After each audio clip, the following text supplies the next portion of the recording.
Catus Maximus here. This time doing a quick teardown of the Makita HG1100. Just a look inside so you can see what one of these electronically controlled or thermocouple controlled heat guns looks like. And pretty simple inside and pretty easy to diagnose any problems that they have.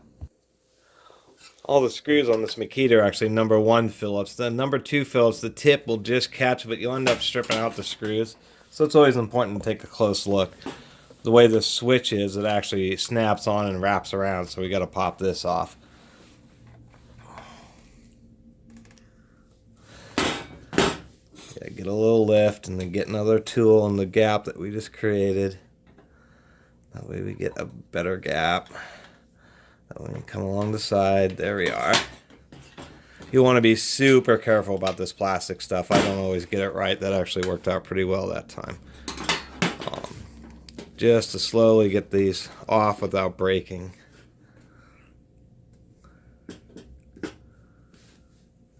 And trying to do this without the other side slipping back on.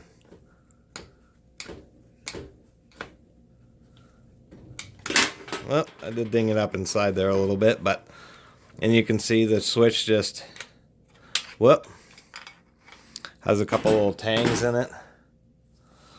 To actually press a normal switch, so you don't even have to use that if you don't like it. Although I'm sure dust will build up in there.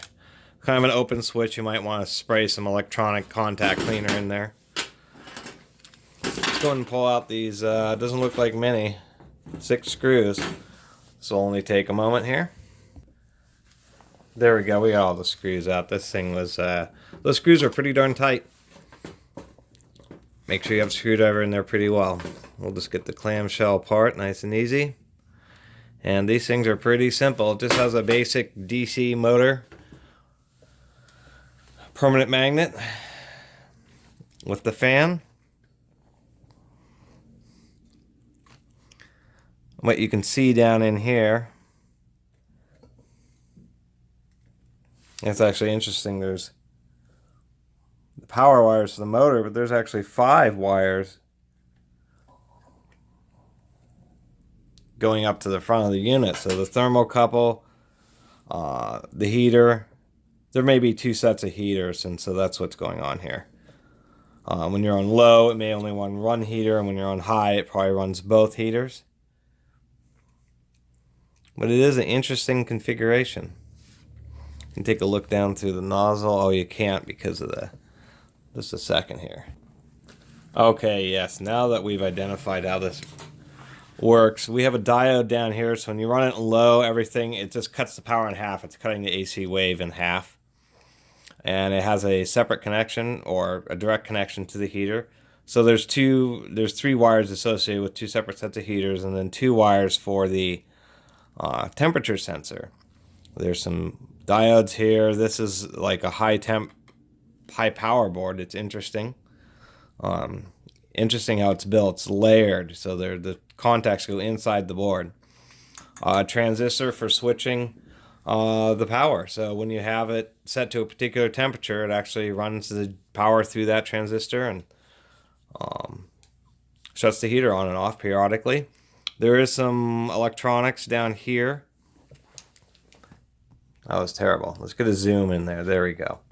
So there's that rectifier diode. This is that heavy duty board right here. In there are 4 diodes, which means a bridge rectifier and a capacitor to run this motor, a little tiny motor. You have in here the potentiometer that the dial actually actuates, and then one in the back for calibration. This is your control board here. And see, there's a couple of chips on there. Some other circuits, so it's really, you know, what they say it is,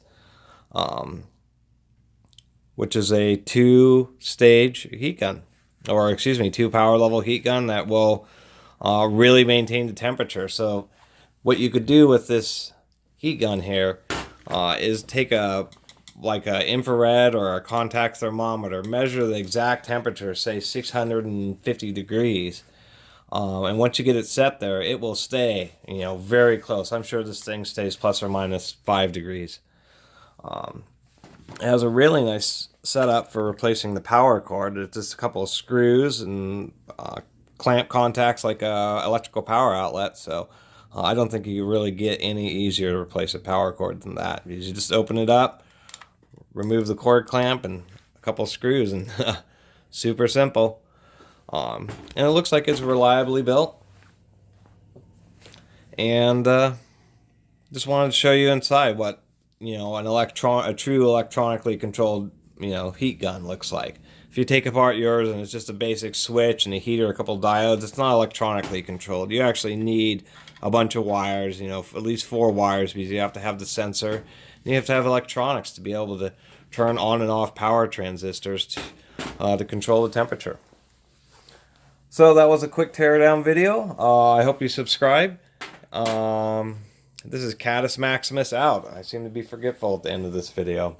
Thanks for watching.